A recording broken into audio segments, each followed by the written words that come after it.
हम सब की प्रिय नेता मैडम किरण चौधरी जी, जो हरियाणा का भविष्य है, एक बार जोरदार तालियों से उनका स्वागत। बोलो भावी मुख्यमंत्री मैडम किरण चौधरी जिंदाबाद। हमारे मध्य हरियाणा की शेरनी, आप सबकी नेता, भिवानी की आन और शान मैडम किरण चौधरी जी हमारे मध्य पहुंच चुके हैं। एक बार जोरदार तालियों से, गड़गड़ाहट से स्वागत, जोरदार तालियों से स्वागत।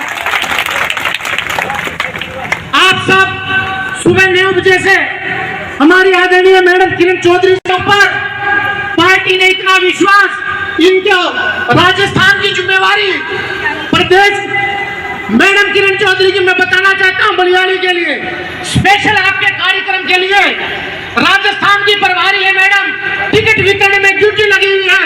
लेकिन जब बलियाड़ी का बुलावा आया, भवानी खेड़ा का बुलावा आया, तो मैडम ने ये कहा कि वो मेरा पुराना हल्का है और मैं उनके बीच में जरूर जाऊंगी।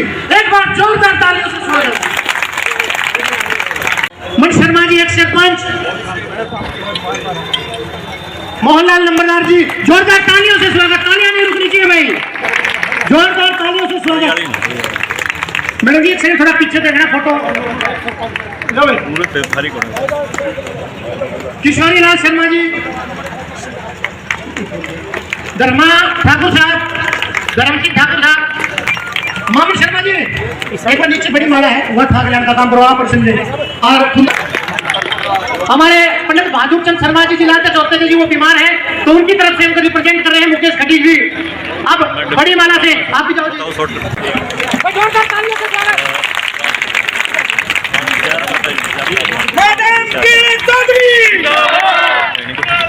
मैं आजाद सिंह धाड़क गुजरानी आप सबका तहे दिल से शुक्रिया अदा करता हूँ। जो मेहमान है भावी मुख्यमंत्री मैडम किरण चौधरी, जो किसी परिचय की मोहताज नहीं है। आप दीवार लेके ढूंढोगे तो भी ऐसा नेता नहीं मिलेगा आपने। मैं उनका यहाँ पहुँचने पर बहुत आभार व्यक्त करता हूँ, स्वागत करता हूँ, बहुत बहुत धन्यवाद।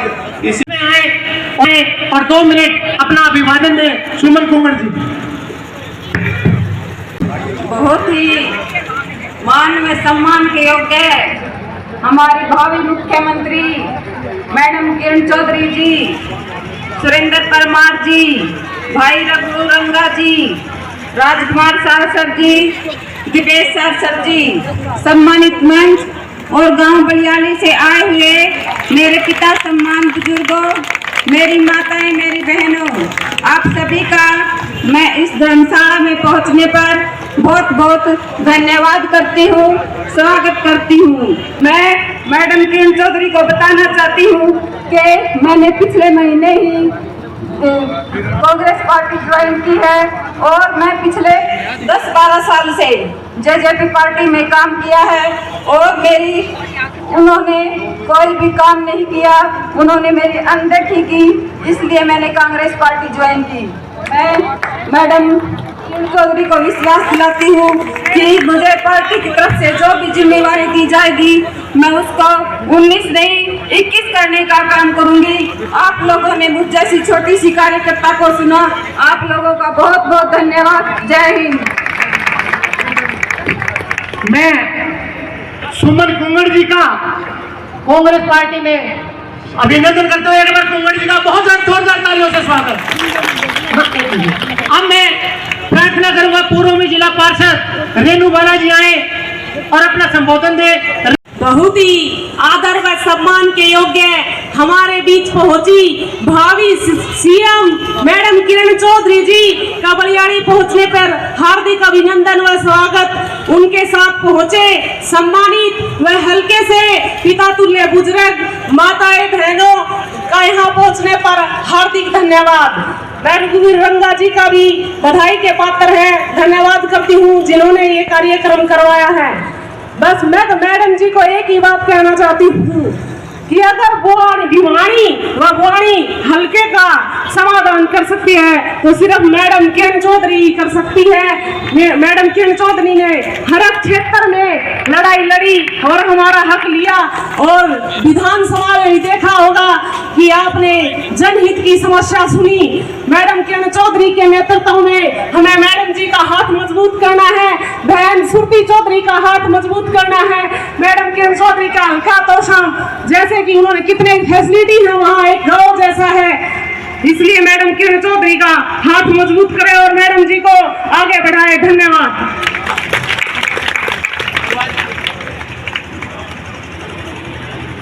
रेणु बालाजी ने भी मैडम किरण चौधरी में आस्था जताई, एक बार उनका जोरदार तालियों से स्वागत।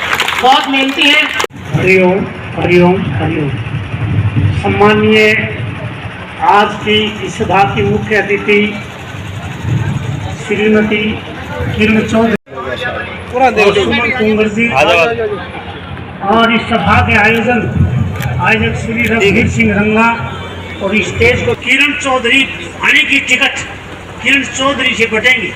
इधर उधर कुछ आदमी घूमते फिर रहे हैं, उनको आप बता देना अगर टिकट तो देनी है भाई मैडम किरण चौधरी ने, अगर तू जाना तेरा काम जाना, इसलिए इनकी शरण में आ जाना चाहिए। जहाँ भी मैडम किरण चौधरी का कार्यक्रम हो तो ये इधर उधर झाँकते फिर रहे हैं ना, कोई इस घर से फायदा उठा करके लिए अब कहीं चला गया, कोई कहीं चला गया, वो कहें अपने खुट्टे आ जाओ, जब किमे न किमे पैती गंगा में हाथ धोना है तो सरकार हमारी बनेगी निश्चित रूप से।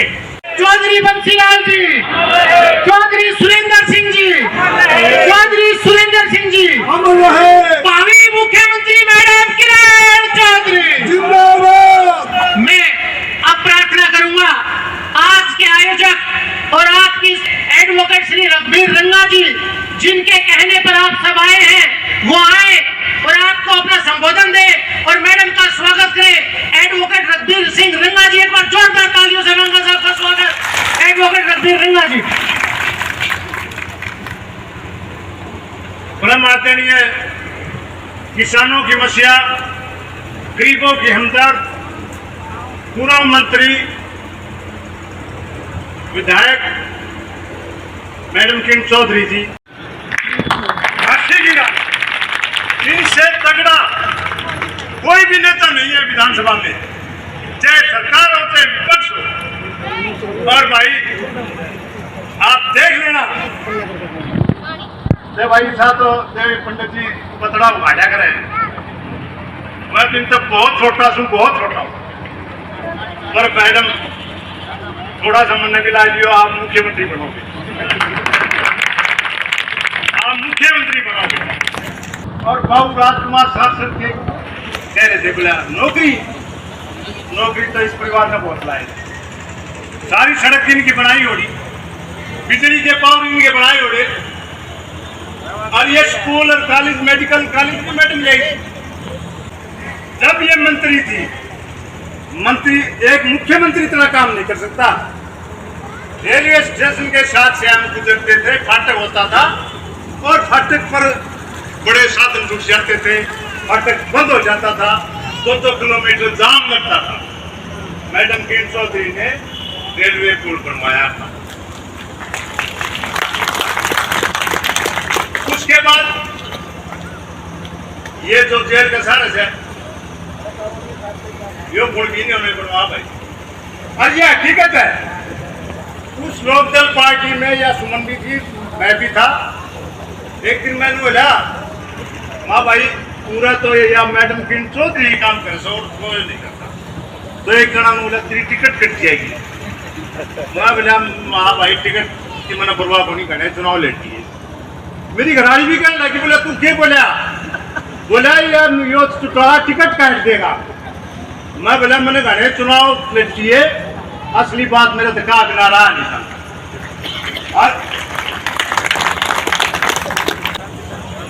श्रुति आपकी पार्लियामेंट के अंदर आवाज उठाती है, आप पूरी प्रोसीडिंग उठा के देख लो। हमेशा श्रुति ने आपकी बेटी आपकी बहन है, भिवानी के लिए आवाज उठाई, भिवानी के काम करवाए। मैं ये कहता हूँ भगवान करे श्रुति कर मैडम के मारी उम्र भी निकल आई जाओ।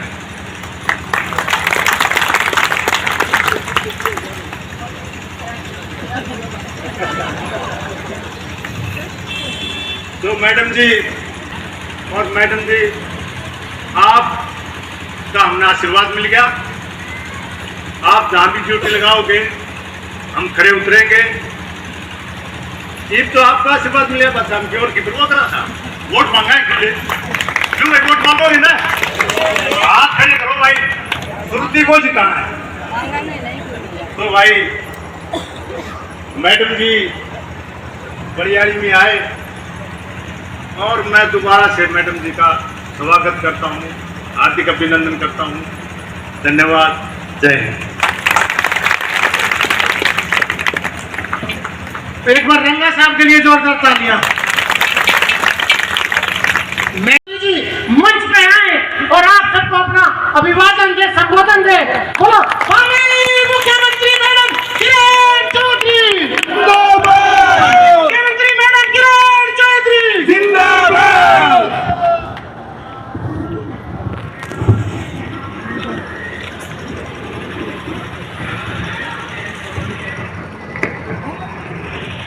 के आयोजक हमारे वकील साहब और आप लोगों के बहुत ही चहेते जगवीर रंगा जी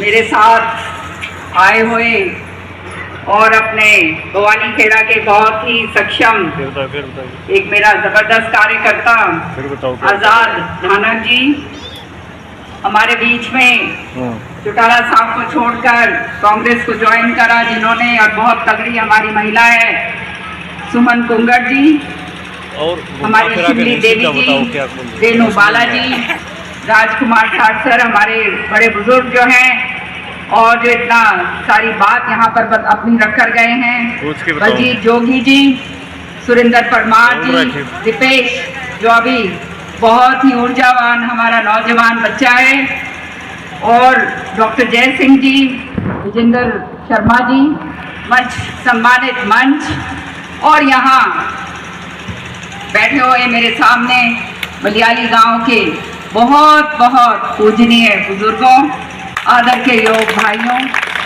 और बहुत बहुत बहुत प्यारी मेरी माताओं बहनों। मुझे मालूम है कपास चुनने के लिए सारा गांव आज़ाद हो गया हुआ है, फिर भी आप अपना काम धंधा छोड़कर यहाँ आए हैं मुझे सुनने के लिए। तहे दिल से मैं आप सबका बहुत बहुत धन्यवाद करती हूँ। चौधरी सुरेंद्र सिंह जी कहा करते थे ये ऐसा हल्का है कि जिसने हमेशा से मान सम्मान हमारा इतना रखा कि जब भी चुनाव होते हैं और ढोल खुलते हैं, भवानी खेड़ा का जब नाम आता है तो भाई भवानी खेड़ा ने कभी भी निराश नहीं करा।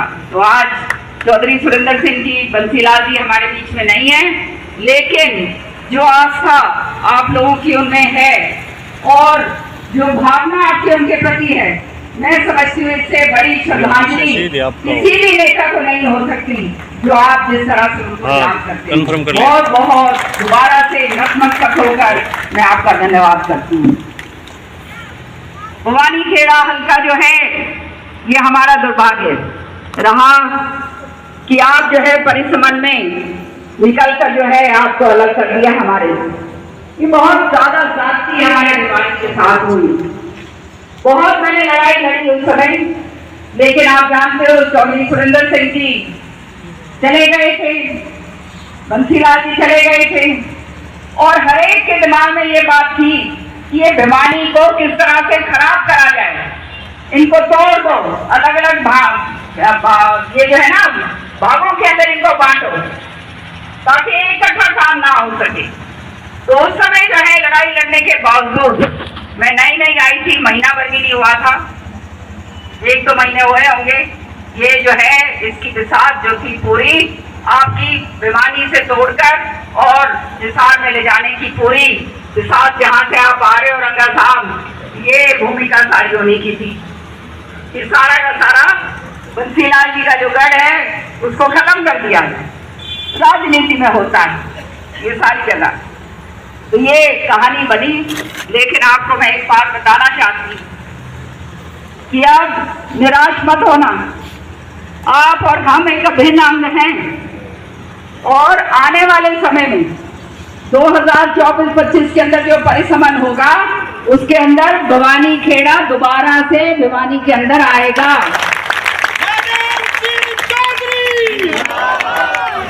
आप अंदर हो या बाहर हो, आप हमारे दिल के अजीज हो, हमारे दिल के करीब हो।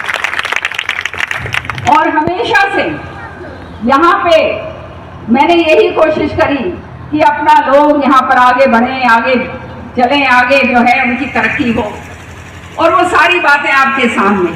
और तहे दिल से मैं आपका धन्यवाद भी करती हूँ कि आपने बहुत मान सम्मान मेरा हमेशा रखा। लेकिन परिस्थितियाँ कुछ ऐसी बनती हैं, और आप जानते हो आज जिस मुकाम पर आकर हम खड़े हुए हैं वो कोई छोटी मोटी जगह नहीं है। अगर हमारे को अपने लोगों का काम करना है, लोगों का विकास करना है, लोगों को आगे लेकर जाना है, तो वो लड़ाई जो मैं लड़ रही हूं वो मुझे लड़नी पड़ेगी। और आप लोगों का अगर सहयोग होगा तभी केवल वो उस लड़ाई में मैं सफल हो सकती हूं। अपने अपने राजनीतिक भविष्य के लिए या अपनी महत्वाकांक्षाओं के लिए लोग जिनके लिए इतना करा, वो तो चलो पुरानी बात है, छोड़ो। लेकिन आने वाले समय में ये जो है किसी पद के लिए मैं लड़ाई नहीं लड़ रही। मेरे को अगर ताकत या कलम भगवान देता है वो इसलिए उसकी लड़ाई लड़ रही हूँ कि वो कलम की ताकत मेरे इलाके के लोग, चौधरी बंसीलाल जी के इलाके के लोग, सुरेंद्र जी के लोग, उनका पूरा भरपूर जो है उसका फायदा उठा सके। ये लड़ाई जो है हम लड़ रहे हैं। आज हालात क्या हुए हैं सबके सामने। बीजेपी के 10 साल हो गए सरकार में, जिस तरह से लारे लपे देकर ये जो है इन्होंने सरकार बनाई है वो सबके सामने। अभी मैं रंगा साहब से पूछ रही थी कि यहाँ हाल क्या है हमारे किसान भाइयों का, तो बता रहे थे कि यहाँ भी कपास जो है वो सुंडी के प्रकोप आ गया है। सही बात है क्या ये? अब किसानों के लिए रह क्या गया? मोदी जी ने कहा था 2022 के अंदर दुगनी आय करूंगा। कहा था दुगनी आय तो बात छोड़ दो, आज दर बदर की ठोकरें खानी पड़ती, मुआवजा हमें नहीं मिलता। जो ये कंपनियां हैं, बीमा कंपनी, इनको प्रीमियम हम दे देते हैं और प्रीमियम के बाद जो है वापसी के अंदर जब पैसा मांगने जाते हैं तब उसका कुछ नहीं नतीजा निकलता। सही बात है या नहीं? फिर अगर खराबा हो जाए फसल का, इतनी सारी पोर्टल खोल दी है सरकार ने, क्षतिपूर्ति पोर्टल तेरा नहीं कौन सा पोर्टल, ये पोर्टल वो पोर्टल, सबका नाश कर दिया। हमारा जो ग्रामीण इलाका है, हम टेक्नोलॉजी के खिलाफ नहीं, लेकिन जो ग्रामीण हमारे लोग हैं अभी उस तरह से पढ़ लिख कर उस लेवल पर नहीं आए। हमारी जो जमीनी हकीकत है वो अलग है, और आधे टाइम तो ये पोर्टल बंद रहते हैं। नतीजा ये है कि इसका नुकसान हमारे भाइयों और बहनों को पड़ता है। आज जो है विधानसभा के अंदर बार बार जो है इस बात को मैं विधानसभा में उठाती हूँ, और मुझे तो बहुत दुख हुआ ये जानकर कि बलियाली गांव जो इतना बड़ा गांव है, 13,000 लोगों का गांव है। आज हमारी बहन जी रेणु बाला जी उनके साथ जो बैठी थी वो बता रही थी, हाँ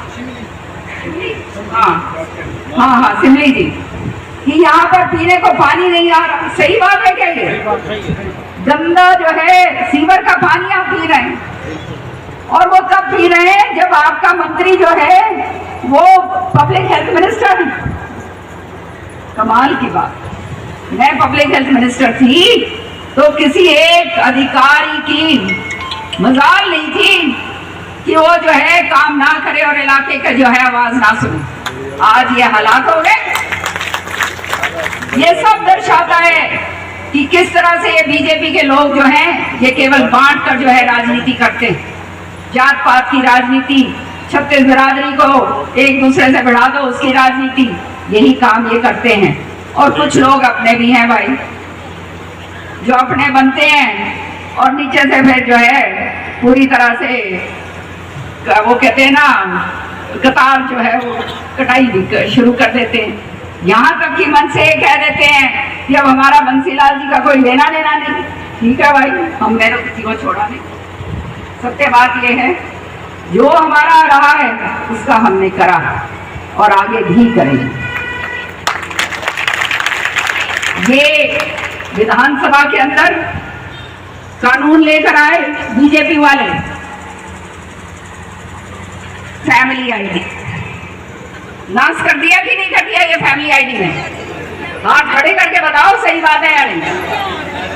हर एक आदमी को दर बदर की ठोकरें थैला लेकर हटाए जाओ। किसी की आमदनी कुछ दिखा दी, किसी के कुछ दिखा दी। विधानसभा में जब ये लेकर आए कानून, उस समय मैंने इसका पुरजोर विरोध करा था। फेसबुक का जो आईडी है वो निकाल कर मेरे उस पर जुड़ो। ये नौजवान बच्चों को मैं खास तौर से बताना चाहती हूँ, क्योंकि बड़े बुजुर्गों को तो इस बात का नहीं समझ, लेकिन आप जानते हो इन चीजों को। और सुनना मेरी तकरीर, 40 मिनट से ज्यादा तकरीर मैंने दी थी और कहा था कि ये कानून जो फैमिली आईडी, प्रॉपर्टी आईडी आप लेकर आ रहे हो, ये जनता की गले की फांस बनेगी और सत्यानाश हो जाएगा। इसको मत होने दो। पूरे इनके पास नंबर से इन्होंने बिल पास करवाया और कानून बनाया, और आज जो हाल हो रहे हैं वो किसी से छुपे हुए नहीं। तो मैं बताना चाहती हूँ भाई, आज तो हमारी सरकार पैडी कलम पे इसने पार करेंगे, चिंता ना करियो। जिसका बनती थी पेंशन, उसकी तो बनती नहीं। जिसकी बननी नहीं चाहिए उसकी आमदनी दिखा रखी है घटा के, वो पेंशन ले रहे हैं। जिसका बिजली का बिल ज्यादा हो गया उसका जो है पीला कार्ड और गुलाबी कार्ड वो कट गया। यो ही हो रहा है ना भाई। ये तो हमारे हल्के के अंदर तो है ही सारे गरीब लोग। कर क्या रहे हैं ये लोग? बर्बाद कर दिया गरीब को बिल्कुल तले में लगा दिया। और ये सोचते हैं इन्हें हटाए जाओ, चक्कर कटाए जाओ, ताकि इन्हें सोचने की जो है समय ना मिले। लेकिन बतेरा हो गया भाई, 10 साल हो गए जूझते। ये जो है आने वाले टाइम में ये काट की हांडियां बार बार ना चढ़ाई हो। कौन चढ़ाओ ना भाई? समझदार लोग। मैं तो एक बात और कहूंगी कि चाहे फैमिली आईडी हो, प्रॉपर्टी आईडी हो, चाहे पेंशन हो। पेंशन कहा था 5,000 रुपए देंगे। अभी मुझे बता रहे थे, मैं जहाँ पे बैठ के आई एक जगह मुकान खातर गई थी, उनने बताया कि पेंशन भी जो आ रही है वो महीने की 1 तारीख को खोड़ी आवे, वो 30 तारीख में आवे। और जो 5,5100 की पेंशन की बात करी थी, आज जो है पूरी 5100, 10 साल हो गए पूरे नहीं हुए। झूठ बोलने की इन्होंने वो ले रखी है, वो कहते हैं ना, क्या शब्द है उसका, भारत रत्न ले रखा है। हाँ, भारती। इतने ही झूठ बोलते हैं भाई कि हमारे तो सच बोलते, हम तो सच भी नहीं बोल सकते ऐसे। इस तरह से लोगों को बरगलाते हैं, इस तरह से लोगों को बेवकूफ बनाते हैं। तो समझ जाओ, नेता की कभी कुछ नहीं जाता। मैं हर मन से ये बात कहती हूँ, क्योंकि मैं राजनीति के अंदर कुछ लेने के लिए नहीं आई। चौधरी बंसीलाल जी का नाम कायम रहे, सुरेंद्र जी का नाम कायम रहे, और उनके लोग और इलाके के लोग आगे बढ़े, ये नियत से मैं राजनीति में हूँ। कोई लांछन नहीं है, कोई एक उंगली नहीं उठा सकता, किसी का कुछ लेके लिया खाया नहीं। और इसके बैठने भी कौन है? बतेरे हमारे नेता भी हैं। हाँ, मैं बता दूंगा। सबके बारे में तुमने दे रहा है भाई। मैं कौन करूं?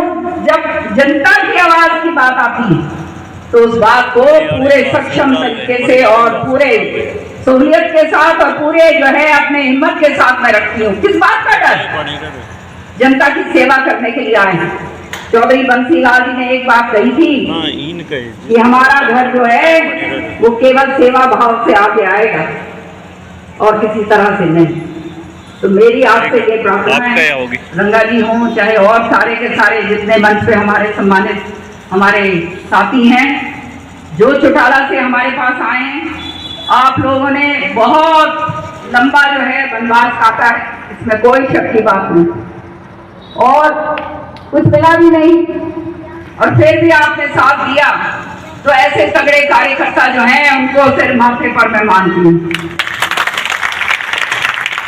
आप लोग लगकर काम करो, और जिसकी जो क्षमता होगी, झूठी बात मैं बोलती, लारे लपे में दूं कौन भाई, लेकिन एक बात बता दूंगी जरूर कि जिसकी क्षमता होगी उसने आगे बढ़ाओगे भाई। पूरा मैदान सारा खुला है, अब मैदान बंद नहीं है, समझ रहे हो ना? तो क्षमता जिसकी जहां होगी उसको आगे बढ़ाएंगे, और जो आगे बढ़ेगा वो तो बढ़ेगा ही, लेकिन जो रह भी गया पीछे उसने भी पाछे कौन छोड़े भाई। मुझे अपने कार्यकर्ताओं की कदर है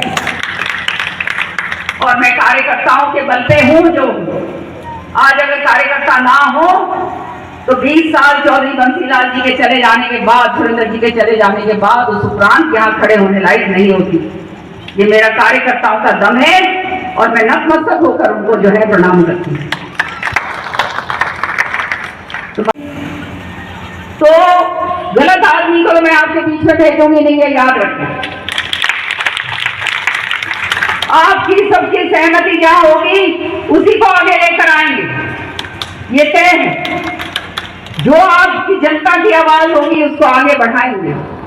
तो मेरा हाथ मजबूत तब होगा जब ऐसे हाथ में आदमी के ऊपर जब हाथ रखा जाए तो उसको भरपूर तरीके से आप लोगों ने मदद करनी, तभी तो भाई चंडीगढ़ की तरफ जो है पकड़ होगी। यही बात है या नहीं? जानो हम सारी बात। और जहां तक बात है काम की, नौकरियों की, जो हालात आज हो रहे हैं देश में, मोदी जी ने कहे थे 2 करोड़ नौकरी दूंगा हर साल। विधानसभा में बार बार मैंने ये बातें उठाई कि हमारे आज के दिन सरकारी पद 2 लाख से ऊपर रिक्त पड़े हैं और बाकी अगर सारे मिला जुला लो तो 3-4 लाख हैं। क्यों नहीं बढ़ते? इन्होंने ठेका प्रथा शुरू कर दी, अपने चहेते हैं उनको डाल देते हैं, बाकी छोड़ देते हैं। तो भाई जिसका जो है काम आगे है और करना है, हम काम के लिए आए हैं, नौजवानों को आगे बढ़ाने के लिए आए हैं। मेरे को तकलीफ होती है मैं जब देखती हूँ कि हमारे नौजवान बच्चे, उनका हताश जब उनके चेहरे देखते हैं, चाहे सीईटी पास करी हो चाहे कुछ और हो, फिर भी उनको नौकरियां नहीं मिल रही, तो तकलीफ होती है। क्योंकि आने वाला जनरेशन ये बच्चे हैं, हमारा भविष्य ये बच्चे हैं, और इन बच्चों का अगर भविष्य हम नहीं संवार पाए तो आगे क्या होगा? सच्चाई है, अपना काम धंधा तो सब करते हैं, लेकिन इनका भविष्य अगर हम नहीं संवारेंगे तो हमारी आने वाली नस्लें कभी भी जो है हमारे को माफ नहीं करेंगे। और भाई इन छोरों का तो ये हाल है, नौकरी नहीं लागे तो इनका ब्याह भी कौन हो भाई, छोरी कौन देगा इन्हें? फिर न्यू हांडेंगे तो फिर हमने बेड़ा ही है, समाज का खाना बाना खराब होता है। ये सारी बातें तो रंगा साहब आपने, और इतने पढ़े लिखे परिवार से आप आते हैं, सारी बात है। आज आप जो है हमारे को ज्वाइन कर रहे हैं, निश्चिंत होकर काम पे लगिए, आप आगे बढ़िए। किसी तरह की यहाँ पर मैं एक तो काम की कच्ची नहीं हूँ, ये याद रखियो। सबका महत्व, सबकी अपनी अपनी जगह। काम करने के लिए आई हूँ, मौका दोगे तो भाई तुमने मेरा बांटेगा भी अगली कुछ आई थी, हाथ में आन दो एक बार, फिर तुमने मेरा बांटेगा कि हाँ भाई इसके हाथ में भी अगर है तो ये चुकर काम करे। सच्ची बात। बहुत बहुत तहे दिल से आपका धन्यवाद। पानी की समस्या हो, बिजली की हो, आपकी नौकरियों की हो, आपके जो इलाके की और जो हमारी महिलाओं की हो। अभी महिलाओं को देख के मुझे एकदम याद आ गया, क्या कहा था मोदी जी ने, तुम्हारे को धुएं से बाहर निकाल दूंगा। हाँ, पानी की तो बात बाद में कर लेंगे, अभी आखिरी में तो खत्म कर रही थी, फिर देख के इनके ये चेहरे फिर याद आ गए। 1150 रुपए का सिलेंडर। बोलो भाई, कौन सा घर ऐसा है जिसमें 6-7 आदमी ना हो? महीने के 2 सिलेंडर तो लागते ही लागते हैं, लगे नहीं लगे। महंगाई इतनी कर दी कि ये तो खाना बनाने जो की छोड़ी नहीं, और सारी जेबी कट गई अच्छी तरह से। पैसे तो तुम्हारे सारी तेरे निकलेंगे ना, समझ रहे हो ना? तो सारा का सारा अब जो है चुनाव आया, 200 कम कर दिया। चुनाव खत्म होते ही फिर 1500 और ऊपर बढ़ जाएगा। अलग अलग तरीके की बात लेकर आएंगे। राम मंदिर, हमने राम मंदिर बना दिया, प्रभात फेरी करेंगे, धरणी राम का नाम लेंगे सारा। अरे भाई राम का नाम तो हम भी लेंगे, देख लो पूरी वक्त तो मैं भी, कहीं मेरे को बिठा के चुपाई सुनवा लो। इसका मतलब ये जो है दुरुपयोग करें और राजनीति तो राम के साथ जोड़े, वो हमारे अंदर है, हमारे जहन में है। हर एक के घर में दिया बाती हो गए भाई, कौन ऐसा आदमी है जो ना सही। तो ये कभी पुलवामा, कभी कुछ याद रख लेना, गांठ बांध लो। ये के भाई वोट ना घेरियो, वो कहते ना कोई आदमी कोई भटका हुआ भी है ना, उसने भी संभालो, उसने भी बताओ। बीजेपी को वोट घेरने का मतलब एक है अपना नाश कर। नेता के खुद कौन जाओ है, अपने मौज में है, हारेगा तो मौज में, बतेरा कमा के घर में, ठीक बात है नहीं? जीत गया तो अपना ठीक है, वैसे मौज। तो अपने लिए आपने सोचना है, आपके अपने लोग जो आपके भीतर के लोग हैं उनको आगे बढ़ाना है, उनके साथ लगकर आप काम करो, आगे बढ़ो और मेरे हाथ मजबूत करो। आपको कभी भी जिंदगी के अंदर आपका सिर नीचे नहीं होने देना। और हमने किसी से 1 रुपया नहीं मांगा, तो ये समझ लो सारे तुम आजाद हो गए हो, समझ रहे हो? किसी भी तरह से ये काम इस परिवार ने, हमारे घर ने कभी नहीं करा। हम यहाँ पर लोगों की आवाज उठाने के लिए, लोगों की समस्या सुलझाने के लिए, लोगों का विकास करने के लिए आए। और आप लोगों ने जो मान सम्मान, जो प्यार हमेशा से दिया है, उस मान सम्मान प्यार को कायम रखना आने वाला समय निश्चित तौर पर आप लोगों का है। बहुत बहुत धन्यवाद। जय हिंद।